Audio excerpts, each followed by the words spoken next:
आज हम खबरों के विश्लेषण की शुरुआत एक चिंताजनक विषय से कर रहे हैं। आज हम आपको एक ऐसे जहर के बारे में बताएंगे जो भारत के भविष्य को सांप्रदायिक बना रहा है। देश के बच्चों के दिमाग में धर्म के नाम पर धीमा जहर कैसे घोला जा रहा है, और वो भी एक टेक्स्ट बुक के जरिए।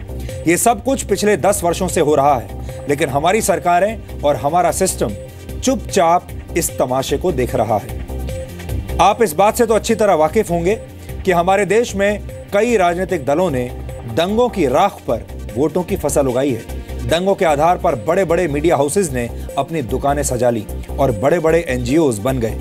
एक तरह से देखा जाए तो हर बीतते पल के साथ हमारे देश में दंगे अपने आप में एक उद्योग बन चुके हैं। नेताओं ने इन दंगों का इस्तेमाल वोट बटोरने के लिए किया और मीडिया के तथाकथित बड़े बड़े पत्रकारों की दुकानें दंगों के नाम पर चल निकली। टेलीविजन चैनलों पर आपने कई ऐसे शीर्षक देखे होंगे कि फलाने दंगे की सबसे बड़ी कवरेज इस चैनल पर देखिए। यह दंगों की दुकानदारी का एक बड़ा प्रतीक है।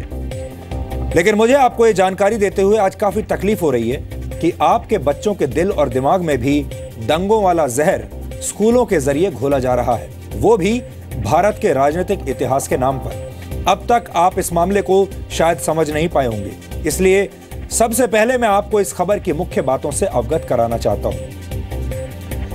इस वक्त मेरे हाथ में एनसीईआरटी की 12वीं कक्षा की पॉलिटिकल साइंस की एक किताब है और इसका शीर्षक है politics in India since independence. ये देखिए, ये वो किताब है।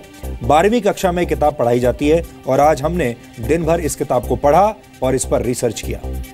इस किताब में वैसे तो आजादी के बाद भारत की राजनीतिक तस्वीर दिखाने की कोशिश की गई है, लेकिन इसके कुछ पन्ने ऐसे हैं जिनमें धर्म के नाम पर अधर्म फैलाने वाले शब्दों का इस्तेमाल किया गया है, और आज हम सबसे पहले इसी अधर्म का विश्लेषण करेंगे। भारत ने आजादी के बाद से लेकर अब तक वैसे तो कई दंगों का दर्द महसूस किया है, लेकिन एनसीईआरटी की पॉलिटिकल साइंस की इस किताब में कुछ चुनिंदा घटनाओं का जिक्र धार्मिक आधार पर किया गया है, और यही बात इसे लिखने वाले बुद्धिजीवियों की मंशा पर गंभीर सवाल खड़े करती है। सबसे पहले मैं आपको इस किताब के पेज नंबर 160 पर लेकर जाना चाहता हूं। इस पर क्या लिखा है मैं आपको बताता हूं। इस पेज पर कुछ तस्वीरों की मदद से यह दिखाने की कोशिश की गई है कि कैसे ऑपरेशन ब्लू स्टार के बाद पूर्व प्रधानमंत्री इंदिरा गांधी की हत्या कर दी गई। इतिहास के लिहाज से यह जानकारी बच्चों को देना जरूरी भी है, इसमें हमें कोई आपत्ति नहीं। लेकिन अगर मैं आपको इसी पन्ने की आखिरी पंक्ति पढ़कर सुनाऊं तो एक संदेह पैदा होता है। पन्ने की आखिरी पंक्ति में लिखा है एंटी सिख वायलेंस, यानी 1984 में हुए दंगों को एनसीईआरटी की इस किताब में एंटी सिख वायलेंस कहा गया है। मैं आपको दिखाता हूं, ये देखिए, ये इस किताब का पेज नंबर 160 है और यहां एंटी सिख वायलेंस शब्द का प्रयोग इसके लिए किया गया है। साथ ही आप ये भी देख सकते हैं कि कैसे अखबारों की कुछ कटिंग्स यहां पर लगाई गई हैं। उस समय जो अखबार छपे थे उनकी कटिंग्स यहां लगाई हैं। इस पन्ने पर भी कटिंग्स लगाई गई हैं अखबारों में क्या क्या छपा है ये बताने के लिए। लेकिन जब हम इसी किताब के पेज नंबर 187 पर जाते हैं तो आपको वहां हमें बड़े बड़े अक्षरों में यह लिखा हुआ दिखाई देता है कि गुजरात इज बर्निंग, और इस तस्वीर के ठीक बाईं तरफ लिखा गया है एंटी मुस्लिम रायट्स इन गुजरात। किताब के अगले पन्ने में तस्वीरों की मदद से एंटी मुस्लिम रायट्स इन गुजरात को दिखाने की कोशिश भी की गई है। यानी ये अपने आप में एक विरोधाभास है कि इस किताब को लिखने वालों ने 1984 के दंगों को एंटी सिख वायलेंस का नाम दिया और वर्ष 2002 के गुजरात दंगों को एंटी मुस्लिम राइट्स का नाम दे दिया। मैं पहले आपको दिखाना चाहता हूं, यह पेज नंबर 187 है। यह देखिए, गुजरात इज बर्निंग, यहां एक अखबार की कटिंग लगाई गई है और इसका जो शीर्षक लिखा है वो देखिए आप, एंटी मुस्लिम राइट्स इन गुजरात, ऐसा इसमें लिखा गया है। और फिर अगले पन्ने पर उस पूरे दर्द को यहां पर दर्शाने की कोशिश की गई है। कुछ खास अखबारों की हेडलाइंस यहां पर लगाई गई हैं। उस वक्त 2002 में अखबारों ने क्या क्या छापा था। यानी इस किताब में एक दंगे के लिए वायलेंस शब्द का इस्तेमाल किया गया है। वायलेंस का मतलब होता है हिंसा, और दूसरे के लिए राइट शब्द का इस्तेमाल किया गया है, और राइट का मतलब होता है दंगा। यानी एक जगह हिंसा कहा गया है और दूसरी जगह दंगा कहा गया है। इससे भी बुरी बात यह है कि दंगों पर धर्म का लेबल लगा दिया गया है, धर्म से जोड़ दिया गया है इन दंगों को।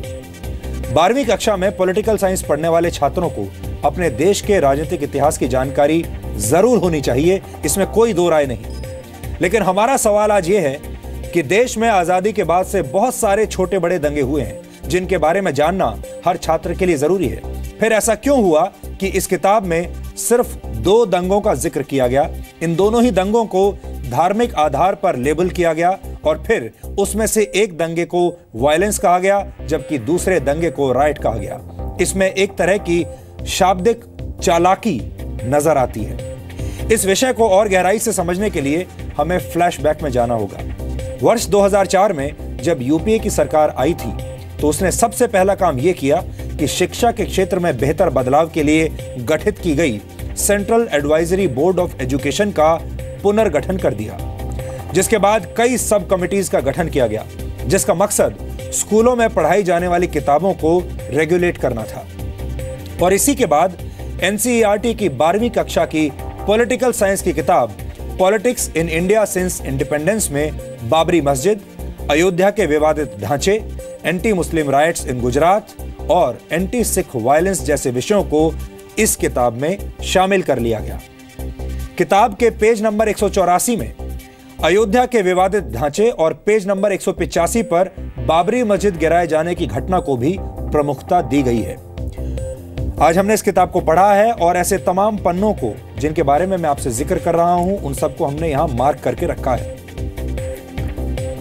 हालांकि दिलचस्प बात यह भी है कि वर्ष 2006 में राज्यसभा में एक सवाल के जवाब में ministry of human resource and development के तत्कालीन राज्य मंत्री MAA फातमी ने कहा था कि एनसीईआरटी की कक्षा 1, 3, 6, 9 और 11वीं की किसी भी नई किताब में बाबरी मस्जिद, अयोध्या के विवाद और दंगों का जिक्र नहीं है। तब MAA फातमी ने इस सवाल के जवाब में 11वीं कक्षा तक का जिक्र तो किया, लेकिन 12वीं कक्षा का जिक्र नहीं किया, जिसमें दंगों से संबंधित विषयों के बारे में बताया गया है, क्योंकि ये जो मैंने अभी आपको किताब दिखाई है ये 12वीं कक्षा में पढ़ाई जाती है। कुल मिलाकर बात यह है कि सिर्फ 2 चुनिंदा दंगों की पढ़ाई क्यों करवाई जा रही है और दंगों को धर्म के साथ लेबल करके क्यों दिखाया जा रहा है। यानी कहीं ना कहीं पूरे सिस्टम की मंशा पर सवाल उठते हैं। वैसे सवाल मौजूदा केंद्र सरकार पर भी उठ रहे हैं, क्योंकि एनडीए की सरकार को सत्ता में आए हुए अब 2.5 साल से ज्यादा का वक्त हो चुका है, लेकिन अभी तक इस गंभीर विषय पर किसी की नजर नहीं गई है। इसलिए आज देश हित में इस मुद्दे का विश्लेषण करना जरूरी है। पंजाब की जो स्टोरी शुरू हुई है कि किस तरीके के वहाँ माहौल थे, किस तरीके का फ्रेंड है, किस तरीके की वहाँ जलवायु है, किस तरीके का पंजाब की संस्कृति है, वो चीजें सारी आती हैं। अब आती हैं वहाँ पंजाब के बीच में एक स्टेशन पड़ता है गोधरा।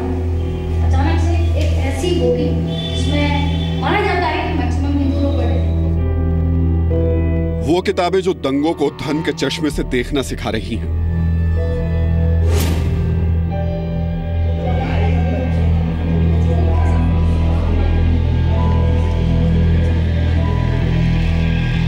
शिक्षा के मंदिर में दंगों की पढ़ाई का क्या काम?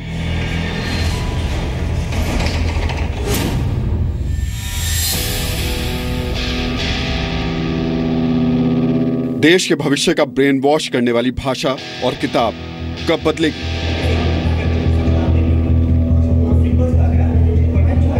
दंगों की धार्मिक ABCD पढ़ाना कितना जायज है?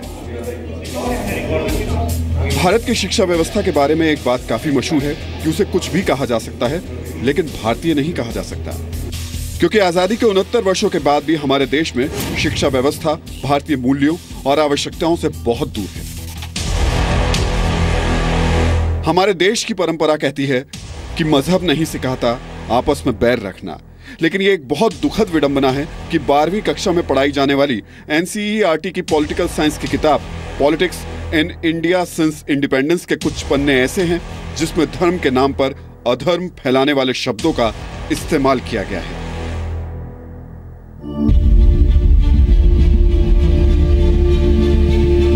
किताब में लिखा है कि 1984 में सिख विरोधी दंगे हुए और 2002 में गुजरात में मुस्लिम विरोधी दंगे। सवाल उठता है कि देश में आजादी के बाद हजारों छोटे बड़े दंगे हुए, ऐसे में सिर्फ इन 2 दंगों का जिक्र क्यों? सवाल उठता है कि आखिर कैसे और क्यों गुजरात में हुए दंगों को मुस्लिम विरोधी दंगा लिखा गया, जबकि हकीकत यह है कि गोधरा में कार सेवकों को जलाए जाने की घटना के बाद गुजरात में जो दंगे हुए उसमें मुस्लिम और हिंदू दोनों मारे गए। हालांकि मरने वालों में मुस्लिमों की संख्या हिंदुओं से ज्यादा थी, लेकिन मारे दोनों धर्म के लोग गए। ऐसे में सिर्फ मुस्लिम विरोधी दंगा लिखकर यह किताब बच्चों के दिमाग में क्या भरना चाहती है? हम जो सवाल लेकर चल रहे हैं उसका जवाब मिलना बहुत ज्यादा जरूरी है। सवाल यह है कि क्या इस देश में बच्चों को दंगों को पढ़ाना जरूरी है, और अगर जरूरी है तो फिर पूरे हर किसी दंगे को पढ़ाया जाना चाहिए? सिर्फ स्पेसिफिक कुछ दंगों को पढ़ाना क्यों ज़रूरी हो जाता है? अब पॉलिटिकल साइंस के 12th क्लास के ये बच्चे यहाँ पर मौजूद हैं। आगे चल के भविष्य में पॉलिटिकल साइंटिस्ट होंगे, देश का भविष्य है ये। और इनसे पूछते हैं कि जब इनकी किताब में ये लिखा होता है कि देश में सिर्फ 2 ही दंगे दिखाई देते हैं, एक तो 1984 में सिख विरोधी और 2002 में मुस्लिम विरोधी दंगा, जब आप इन शब्दों को पढ़ते हैं, समझते हैं, तो यहाँ क्या आता है? तो यहाँ यही आता है कि हमारे देश में जो भी एक अच्छे बुरे जो भी काम हुए हैं उनके बारे में जानने को मिलता है। सीधे दंगे के बारे में हमें जानने को मिलता है, हमारे कैसे दंगे हुए, किस के कारण हुए, ये सब जानने को मिलता है हमें हर चीज़ के बारे में। तो क्या समझ में आता है आपको जो आप 2002 का ये पढ़ते हैं मुस्लिम विरोधी दंगा, क्या समझ में आता है इसको पढ़ के? मुस्लिम इस दंगे में यही समझ में आता है कि हमें कि कैसे धर्म के नाम पर दंगा करा गया, कैसे धर्म के नाम पर लोगों ने मारकाट की, जो बिल्कुल उचित नहीं था। तो ये पढ़ के तो ऐसा लगता है कि मुस्लिम विरोधी दंगे थे। अब जैसे जैसे हमें किताब में जो दिया जाता है हम वही पढ़ते हैं। दो दंगों को नहीं, और भी हमें दंगे पढ़ने चाहिए अगर हम पढ़ ही रहे हो चीज़ तो, अदरवाइज आपको नहीं पढ़ाना चाहिए हमें। आप बताइए क्या लगता है इस किताब को जब आप पढ़ती हैं क्या दिमाग में समझ में आता है? हमें दंगों के बारे में पता चलता है, इससे क्या नेगेटिव इफेक्ट हुआ है, क्या पॉजिटिव इफेक्ट हुआ है, ये सब पता चलता है। बट ज़्यादातर इसमें जो इन्फॉर्मेशन दी गई है वो अधूरी है। मतलब अगर हमें बताना चाहिए तो इसमें थोड़ी पूरी बतानी चाहिए थी कि आगे इसका क्या रियल में क्या इफेक्ट हुआ है, वो चीज़ें थोड़ी पता होती तो अच्छा होता। We know you have right that there are many incidents taking place like these examples. We should get the knowledge. ये खबर जो हम आपको दिखा रहे हैं और ये जो बोल रहे हैं ना, इसी को हम जोड़ना चाह रहे थे। उन लोगों ने जिन्होंने किताब लिखी, उन्होंने 10 साल में इस पीढ़ी के दिमाग में ये बात तो बैठा दी कि हिंदुस्तान में ये 3-4 मेन इम्पॉर्टेंट इवेंट्स थे जिनको समझना बताना ज़रूरी है। और हम आज उन्हीं ज्ञानी बुद्धिजीवियों से ये सवाल पूछ रहे हैं कि क्या सिर्फ गुजरात दंगा, क्या सिर्फ 1984, क्या सिर्फ यही वो सारी चीज़ें थी जिन्होंने हिंदुस्तान की राजनीति को बदल के रख दिया?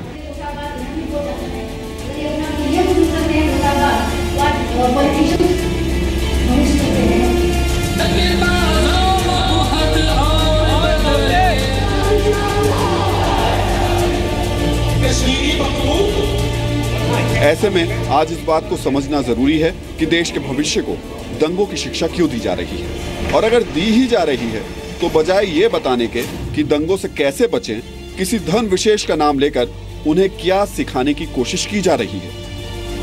अपने शुरू से बच्चों को ऐसी मतलब नेगेटिव चीज़ें ना करके पॉजिटिव अच्छे थिंक दें उनको, तो ऐसे कोई विरोध नहीं होंगे और मतलब कि देश मतलब एक दूसरे के अच्छे संबंध बने रहेंगे। और ये अगर हम शुरू से ये बच्चे अपने मतलब इसी अच्छे मतलब थिंक को लेकर देश के मतलब दंगे फंगे को बातें को ना करें तो अच्छा ही होता है। इन बच्चों की बातें सुनकर आप ये तो समझ गए होंगे कि इन्हें दंगों को लेकर जो आधी अधूरी कहानी बताई जा रही है वो सच्चाई से मीलों दूर है। इन छात्रों को कुछ दंगों का किताबी ज्ञान देकर इनका भला नहीं किया जा रहा, बल्कि इनकी सीखने और जानने की क्षमता को सीमित किया जा रहा है। मैडम, सवाल यही है कि आप जब इन बच्चों को पढ़ा रही हैं, यहाँ आपने लिख दिया गुजरात के मुस्लिम विरोधी दंगे, ये कैसे तय हो गया कि ये दंगे मुस्लिम विरोधी थे? ये क्यों, मतलब किसने तय किया? कौन भी बताएगा कि ये सिर्फ मुस्लिम विरोधी थे? वहाँ मुस्लिम भी मारे गए थे, वहाँ हिंदू भी मारे गए थे, तो हम लोग कैसे कहते हैं कि वो मुस्लिम विरोधी थे? लोग तो कहेंगे वहाँ तो हिंदू भी मारे गए थे, हिंदू विरोधी भी थे, शुरुआती गोधरा से हुई थी जिसमें हिंदू लोग मारे गए थे। तो फिर हम अपने बच्चों को ये शब्द के साथ, एक धर्म के साथ जोड़ करके क्या एक गलत संकेत, क्या एक गलत दिशा में आगे नहीं बढ़ा रहे? गलत है आपके हिसाब से। शब्दों को जो यूज़ करना चाहिए, चूँकि एनसीईआरटी है, बहुत दिग्गज लोग हैं जिन्होंने एनसीईआरटी लिखी है, मुझसे बहुत ज़्यादा ज्ञानी होंगे, इसमें कोई दो राय नहीं है। बट हाँ, शब्दों का अपना एक तरीका होता है पढ़ाने का। मेरा जो व्यू है, ठीक है, हेडिंग जो भी है, वहाँ हिंदू मुस्लिम दोनों ही मारे गए हैं। दंगा जो हुआ, आप ये नहीं कह सकते कि उसमें सिर्फ पर्टिकुलर यही हिंदू मुसलमान के अलावा अदर रिलीजन के लोग भी मारे गए होंगे।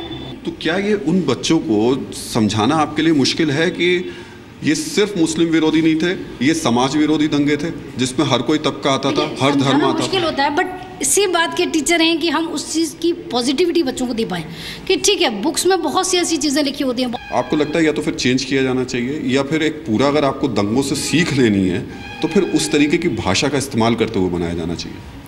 हाँ, देखिए, भाषा उस तरीके की होनी चाहिए। अब चूंकि सिलेबस है, एनसीईआरटी का है, जो बुक में है हमें वही पढ़ाना है। किताब में 1984 के सिख दंगों और अयोध्या में विवादित ढांचे को गिराने का भी जिक्र किया गया है। सवाल ये कि अगर एनसीईआरटी को अपने पाठ्यक्रम में दंगों का जिक्र करना ही था, तो भी कुछ चुनिंदा दंगों की बात ही क्यों की गई? क्योंकि अगर मंशा सही होती तो बच्चों को देश में हुए सभी दंगों के बारे में विस्तार से जानकारी दी गई होती। बच्चों की राजनीतिक समझ को विकसित करने के लिए जिन शब्दों का इस्तेमाल इस किताब में किया गया, क्या वो सही है? अगर हाँ, तो फिर इसी किताब में कश्मीरी पंडितों की बात क्यों नहीं की गई, जो आतंकवाद की वजह से अपने ही घर में तिनकों की तरह बिखर कर रह गए? के अंदर कुछ आपको स्पेसिफिक नहीं करना चाहिए, ये चीज़ सही है। ठीक है कि मुस्लिम विरोधी हैं या हिंदू विरोधी हैं, ठीक है, वो हमारा पॉइंट ऑफ व्यू है कि हम पॉजिटिविटी के तरीके से बताते हैं। बट बहुत से ऐसे सवाल हैं जो स्टूडेंट्स बीच में करते हैं, जिनके सवाल हमें भी ढूंढने पड़ते हैं। वो सवाल बड़े तीखे होते हैं और हम उन तीखे सवालों के साथ ही आज आपके सामने खड़े हुए हैं। पीछे ब्लैक बोर्ड पर लिखा हुआ है गुजरात के मुस्लिम विरोधी दंगे। इस शब्द से आपत्ति है, ये मुस्लिम की जगह समाज विरोधी होना चाहिए था, क्योंकि दंगा सिर्फ गुजरात में इकलौता नहीं हुआ था। देश में न जाने कितने दंगे हुए हैं, होते रहे हैं, भगवान ना करे आगे हो और ना हो। इसके लिए बहुत ज़्यादा ज़रूरी है कि ऐसी किताबों में जो चीज़ें सामने रखी गई हैं उसको लेकर के सरकार खुद आगे आए, जागरूक हो। अब सवाल उठ रहा है कि सरकार कौन सी जागरूक होगी? जिनके वक्त में ये किताब आई उन्होंने तो इसे बड़े आराम से सामने रखा ही रखा। अब नई सरकार आई है, 2 साल उसको हो गए, उसको भी ये चीज़ दिखाई नहीं दे रही है। इन्हीं गंभीर सवालों के साथ हम एनसीईआरटी के पूर्व प्रमुख जेएस राजपूत से मिलने पहुंचे और उन्होंने जो बातें हमें बताई वो न सिर्फ परेशान करने वाली थी, बल्कि ये साबित कर रही थी कि हमारे देश में शिक्षा का राजनीतिकरण करने से कोई भी पीछे नहीं हटना चाहता। लेकिन 2-3 चीजें हैं। पहली कि आज के समय में किसी भी गतिशील शिक्षा व्यवस्था में 5 साल में किताब बदलनी चाहिए। कोई भी किताब हो, भाषा बदल जाती है, नई नई चीज़ें आ जाती हैं, नए आविष्कार आ जाते हैं। तो एक तो ये थोड़े आश्चर्य की बात है कि 11 साल हो गए किताब चल रही, पहली बात। दूसरी, आप मीडिया में हैं, आप भी जानते हैं कि जब कहीं दंगा होता है तो आप हिंदू मुस्लिम शब्द इस्तेमाल नहीं करते हैं। आप जो शब्द इस्तेमाल करते हैं होता है एक वर्ग और दूसरा वर्ग, यही कहते हैं। पुस्तकों में इसको लाने की कोई आवश्यकता नहीं। हम सब जगह कह रहे हैं कि आतंकवाद का धर्म से कोई ताल्लुक नहीं, तो ये उसके विपरीत जाता है ये कहना कि मुस्लिम विरोधी दंगे थे।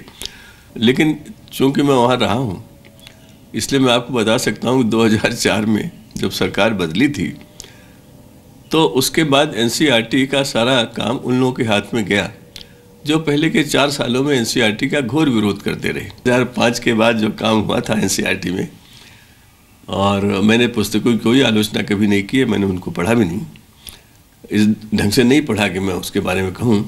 लेकिन एक बात मैं जानता हूँ, वो एक तरह का था कि जो भी 5 साल में हुआ है उसको सबसे पहले हटाना है। It was a demolition job.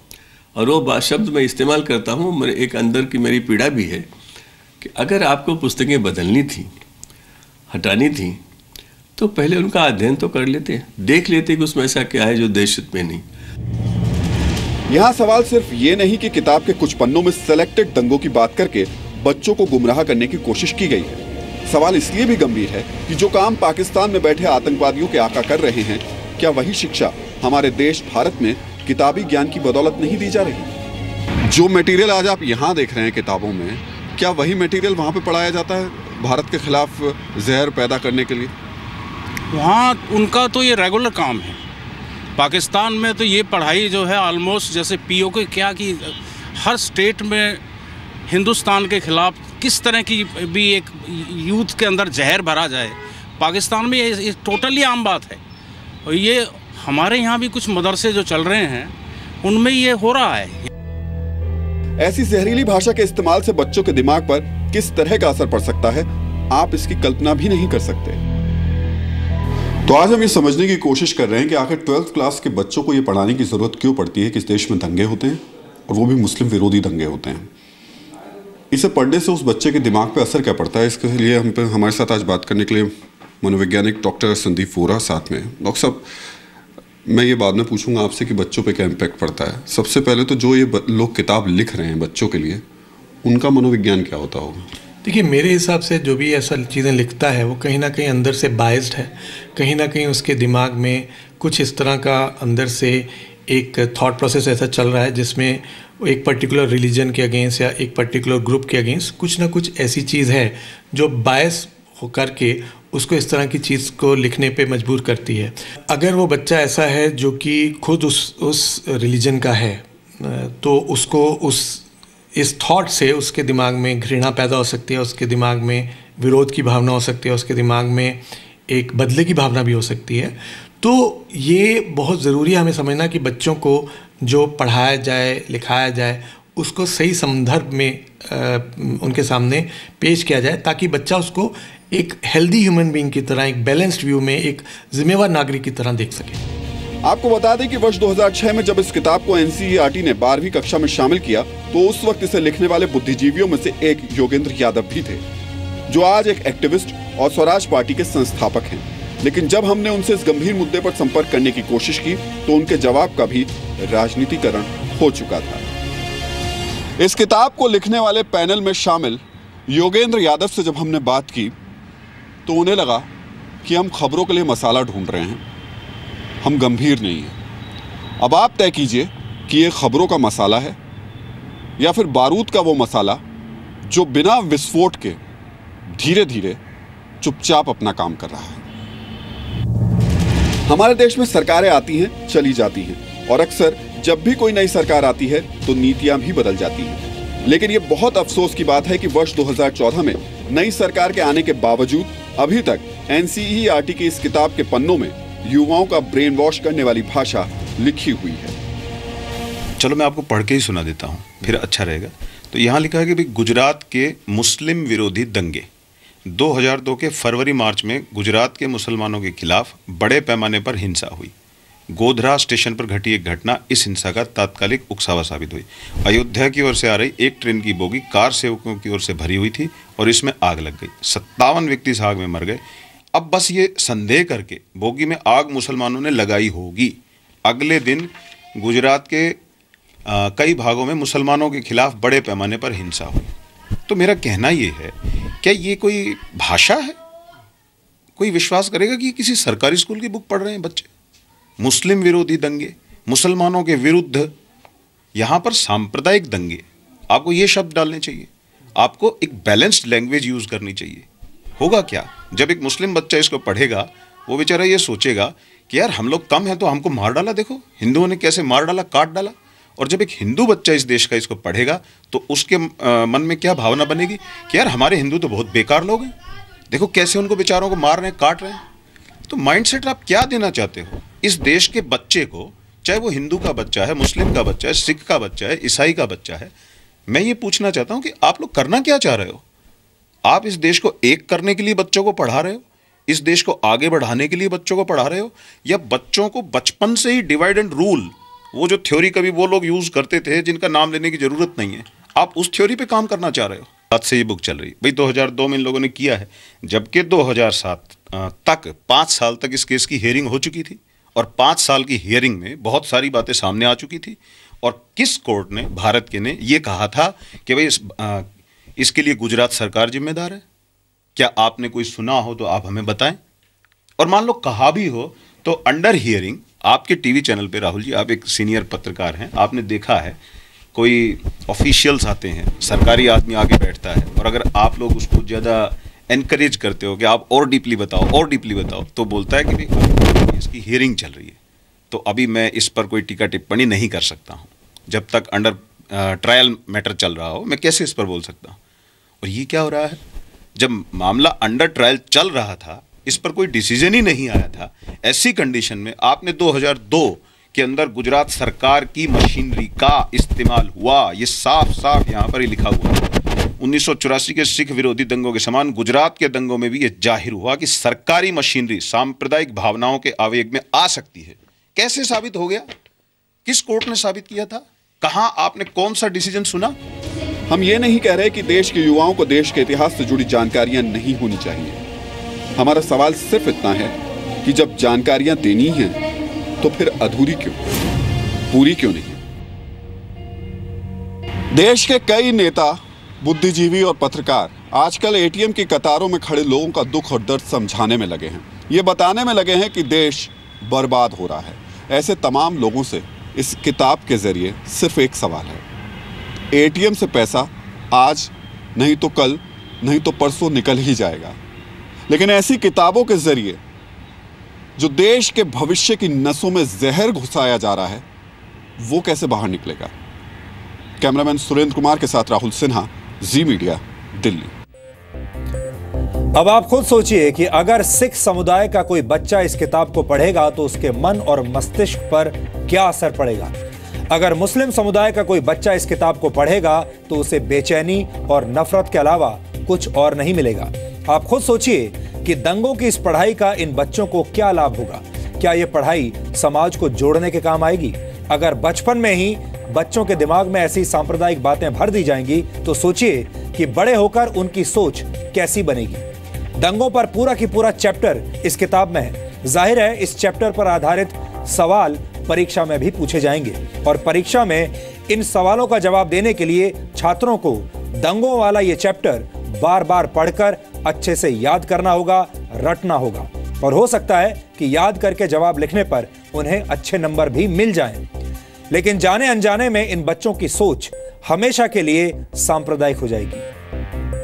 बहुत सच्चाई, ईमानदारी और दिल से मैं ये कह रहा हूं कि इस तरह की खबरें दिखाते हुए अंदर से मुझे भी काफी तकलीफ होती है। आज आपके लिए जानना भी जरूरी है कि 1969 में गुजरात में, 1989 में भागलपुर में, 1980 में मुरादाबाद में और 1993 में मुंबई में हुए दंगों ने हजारों परिवारों को बर्बाद कर दिया था। पिछले 5 वर्षों को आधार माने तो हमारे देश में हर वर्ष करीब 700 दंगे होते हैं और इनमें से हर एक दंगा सिर्फ विनाश लेकर आता है और इंसान को शैतान बनाता है। लेकिन यह बहुत दुख की बात है कि यह बात दंगों पर सियासत करने वालों और सियासत को आगे बढ़ाने के लिए ऐसी किताबें लिखने वालों को समझ में नहीं आती। ऐसे लोग भले ही ना समझें, लेकिन देश के शिक्षा मंत्री को, देश की सरकार को आज ये जरूर सोचना और समझना चाहिए कि पाठ्यक्रम की ऐसी किताबें बच्चों को भारत का राजनीतिक इतिहास पढ़ा रही हैं या उनके दिमाग में दंगों से जुड़ा हुआ धार्मिक प्रदूषण फैलाने की कोशिश कर रही हैं। ये बहुत गंभीर मामला है और ये स्कूलों में बच्चों के दिमाग पर बुरा असर डालेगा और यही बच्चे आगे चलकर भारत के नागरिक बनेंगे।